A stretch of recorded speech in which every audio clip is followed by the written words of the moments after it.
శ్రీనివాసరెడ్డి గారు గత చాలా సంవత్సరాలు అంటే ఒక 15-16 సంవత్సరాల నుంచి ఈ ఇష్యూ మాట్లాడుతూనే ఉన్నాం.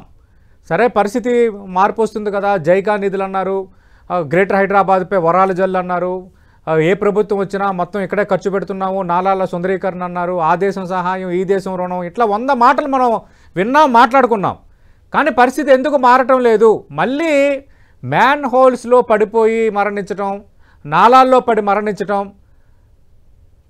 ఏంటి సార్ ఈ పరిస్థితి? అంటే దీని మీద నాలాల డెవలప్మెంట్, డ్రైనేజెస్ మీద, వరద నీటి కాలువల డెవలప్మెంట్ మీద మాటలు ఎక్కువ ఉన్నాయి, పని తక్కువగా ఉంది. ఇప్పటి వరకు చాలా ప్రతి సంవత్సరం 2-3 ప్రత్యేక 2020లో వరదలు వచ్చినప్పుడు దాదాపు 75 మంది చనిపోయారు. ఆ వరదలు చాలా భారీగా వచ్చినాయి. 2020 తర్వాతనే కొంత డబ్బులు ఖర్చు పెట్టడం మొదలైంది. ఇప్పుడు SNDP స్ట్రాటజిక్ నాలా డెవలప్మెంట్ ప్రాజెక్ట్ అనేది 2020లో వరదలు వచ్చి ఒక 75 మంది చనిపోయిన తర్వాత మాత్రమే కదలిక వచ్చింది. అంతకు ముందు మాటలు, చిన్న చిన్న పనులు తప్ప సిటీ అవసరాలకు ఎంత డ్రైనేజీ అభివృద్ధి కావాలి, ఎంత నాలా వ్యవస్థ అభివృద్ధి కావాలి, లేక్స్ డెవలప్మెంట్ మీద ఏం జరగాలి, ఈ విషయాల మీద మాటల వరదలు తప్ప నిజంగా డబ్బు ఆ రకమైన పద్ధతిలో ఇచ్చినట్లు పరిస్థితి లేదు. అందుకని పైన కనపడే డెవలప్మెంట్ బిల్డింగ్లు కడతాం, ఫ్లైఓవర్లు కడతాం, కానీ భూమి కింద వేయాల్సిన నాలాలు, డ్రైనేజీలు ఇది తీవ్రమైన నిర్లక్ష్యం జరిగింది. అందుకనే ఇప్పుడు మనకు ఈ సమస్య, ఇప్పుడు హైడ్రా కావచ్చు, ఇంకోటి కావచ్చు, ఇప్పుడు పై ఎన్ని మెరుగులు దిద్దినా ఆ బేసిక్ వ్యవస్థ ఎంత సామర్థ్యం ఉండాలో ఆ సామర్థ్యం లేదు. ఇప్పుడు వర్షాలు పడుతున్న తీరు కూడా చాలా వేగంగా కొద్ది సమయంలో అతి వర్షాలు కురుస్తున్నాయి. ఇది మొత్తం ప్రపంచం మొత్తంలో వచ్చినటువంటి కొత్త పరిస్థితులు. దీనికి తట్టుకునే వ్యవస్థ మన దగ్గర లేదు. అందుకని ఇప్పుడు మనం చిన్న చిన్న ఏర్పాట్లతోటి పూర్తిగా పరిష్కారం అవుతుందని చెప్పలేం. ఇప్పుడు 2 నాలాలు, అఫ్జల్ సాగర్ నాలాలో 2 కొట్టుకుపోయి చనిపోయారు, ముషిరాబాద్ నాలాలో 1 చనిపోయారు. ఇక్కడ ముషిరాబాద్ నాలాకు సంబంధించి అక్కడ దాని రిటైనింగ్ వాల్ ఉంది, వాల్ కూలిపోయింది, అందులో పడిపోయాడు అతను, అట్లా చనిపోయాడు. అంటే వాల్ కట్టి 7-8 సంవత్సరాలు అయింది అంటున్నారు. 7-8 సంవత్సరాలు మరి ఎందుకు కూలిపోయింది, ఏ రకంగా కట్టారు, ఇది ఒకటి వెరిఫై చేయాల్సింది. రెండోది అఫ్జల్ సాగర్ నాలాకు సంబంధించి అక్కడ అసలు ఒకవైపు ఫెన్సింగ్ ఉంది, రెండో వైపు ఏ ఫెన్సింగ్ లేదు.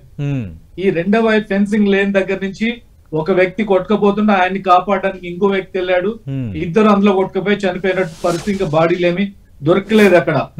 ఇదే అఫ్జల్ సాగర్ నాలాలో ఇదే ప్లేస్ లో ఒక 15 years బ్యాక్ ఒక అమ్మాయి పడి చనిపోతే దాని మీద మేము దాన్ని పెద్ద ఇష్యూ చేశాము.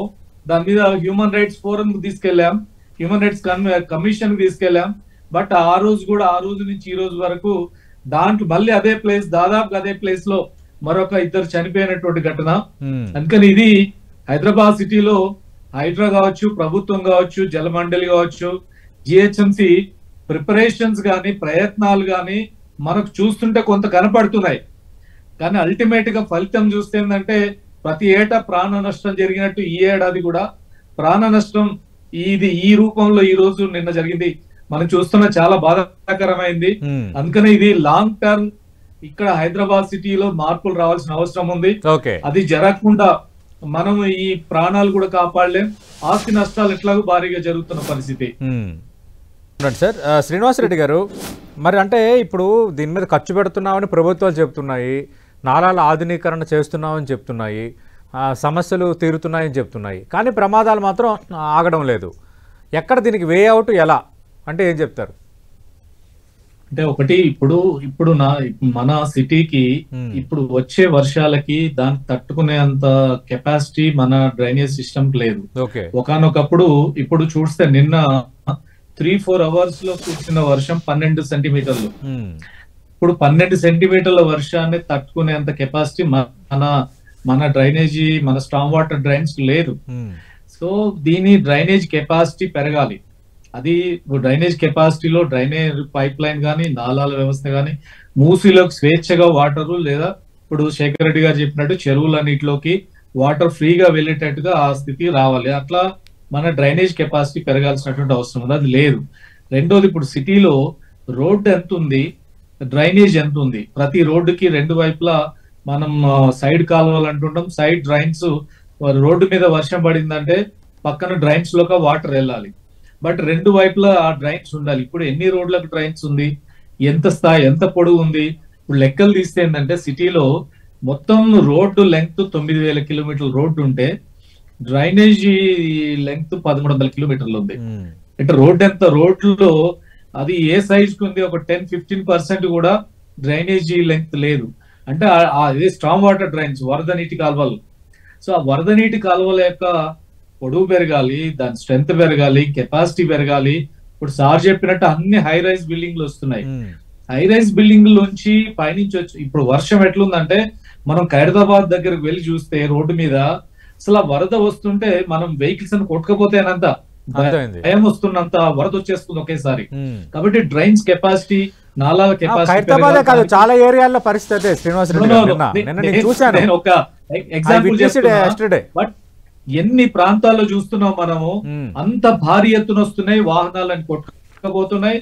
తర్వాత ఎక్కడ చూసినా అంటే రోడ్ల మీద పడే వర్షం. ఇప్పుడు రోడ్లు ఉన్నాయి, రోడ్లే కాదు మిగతా ప్రాంతాల్లో అసలు మొత్తం సిమెంట్ కాంక్రీట్ అయిపోయింది, కాంక్రీట్ జంగల్ అయిపోయింది పడ్డ వర్షం అంతా.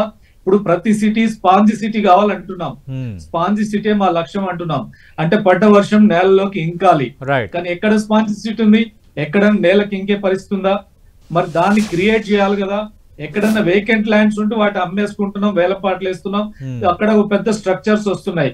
అన్ని రకాల పార్కులు, ప్లే గ్రౌండ్స్, ఏ ఓపెన్ స్పేసెస్ ఉన్నాయో వాటిని అమ్మేసుకుంటున్నాం. అది కమర్షియల్ గా మారితే డెవలప్మెంట్ అంటున్నాం. అవి ఓపెన్ గా ఉండి అవి నీళ్ళని గుంజుకునే పరిస్థితి వస్తే అది రియల్ గా ఇది ఉంటది. రెండోది ఇప్పుడు చెరువుల గురించి, ఎక్కువ చెరువులు, కొన్ని చెరువులే లేవు అసలు. ఇప్పుడు మనం చెప్తున్నాం మాసప్ ట్యాంక్ అంటే మాసప్ ట్యాంక్ కూడా ట్యాంక్ లేదు. ఎక్కడ అఫ్జల్ సాగర్ అంటున్నాం, అఫ్జల్ సాగర్ అది, కానీ సాగర్ ఎక్కడ ఉందాడా? అంటే లేనే లేదు. అఫ్జల్ సాగర్ ఒకప్పుడు పెద్ద చెరువు అది, ఇప్పుడు ఆడ సాగరే లేదు, జస్ట్ అనేక బస్తీలు ఉన్నాయి. అంటే అవి ఇప్పుడు ఇట్లాంటి అన్ని కూడా దశాబ్దాల కాలంగా చూస్తే ఏంటంటే కనుమరుగు అయిపోయినాయి. సిటీలో ఎక్కువ అనేక చెరువులు.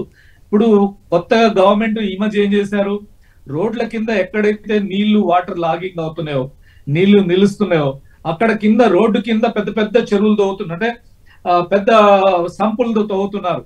ఆ సంపుల్లో మోటార్లు పెట్టి నాళాల్లోకి పంపింగ్ చేసే కొత్త సిస్టమ్. కొన్ని చౌరస్తాల్లో, కొన్ని ప్రాంతాల్లో నీళ్లు నిలబడకుండా కొంత తొందరగానే కిందికి వెళ్ళడానికి అది కొంత ఉపయోగం జరుగుతుంది. ఇంకా దాని మీద స్టడీ చేయాలి, ఈ ప్రయోగం ఎంత మేర సక్సెస్ అయింది అనేది. ఇవన్నీ చేయకపోతే అంటే దీంట్లో అవసరమైన షార్ట్ టర్మ్ ఏం చేయాలి, మీడియం టర్మ్ ఏం చేయాలి, లాంగ్ టర్మ్ లో తీసుకోవాల్సిన చర్యలు ఏంటి, ఇవన్నీ సక్రమంగా. శ్రీనివాసరెడ్డి గారు ఇక్కడ వాదనలు ఎలా ఉన్నాయంటే, సరే ప్రభుత్వం తీసుకోవాల్సిన ఇనిషియేటివ్స్ కొన్ని సందర్భాల్లో తీసుకుంటుంది, అది కాదనడం.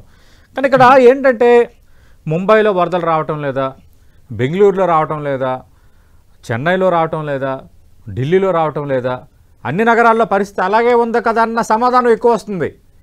మరి అంటే ఈ వరదలు వస్తూనే ఉంటాయి, నాలాలు మింగిస్తూనే ఉంటాయి, మనం అట్లాగా నాలాల్లో పడి మరణించాలా, మ్యాన్ హోల్లో పడి మరణించాలా?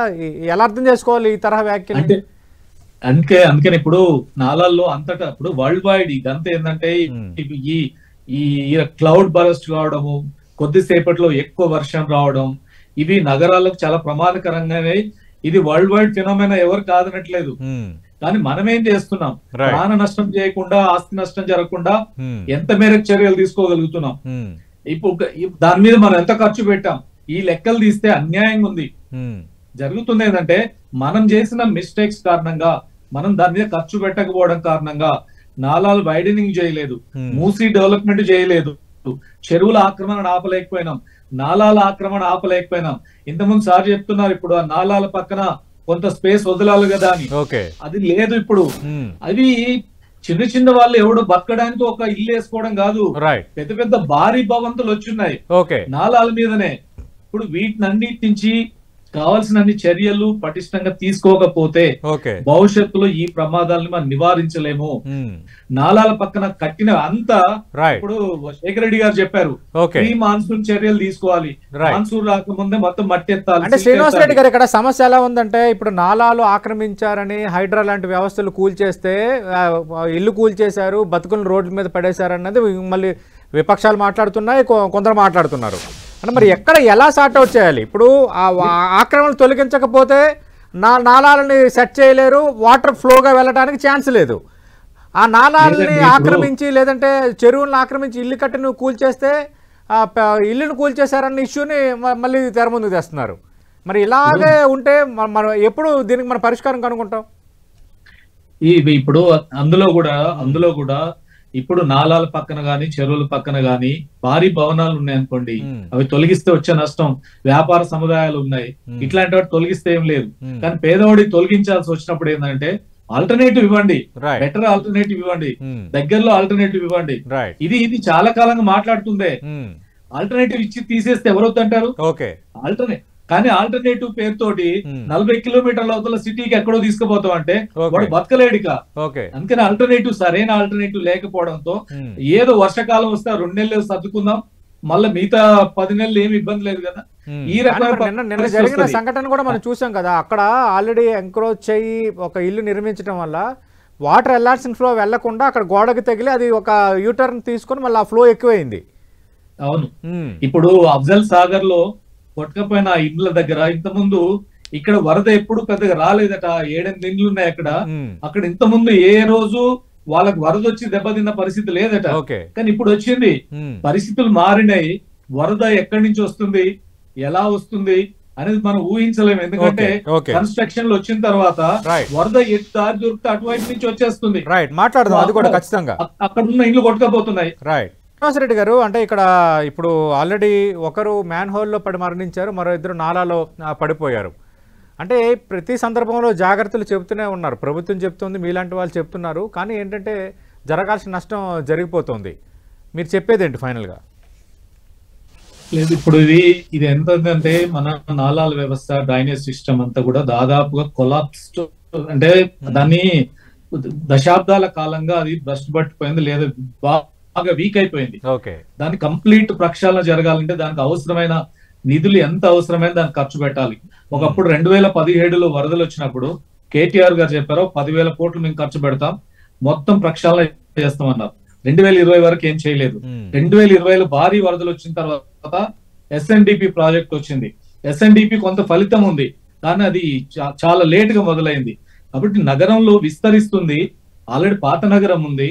ఈ పెరుగుతున్నటువంటి హైరైజ్ బిల్డింగ్స్ పెరుగుతున్న విస్తరిస్తున్న దానికి తగ్గట్టుగా ఎంతైతే నిధులు అవసరమో అంత ఈ రోజు చేసుకోవాల్సినటువంటి అవసరం ఉంది.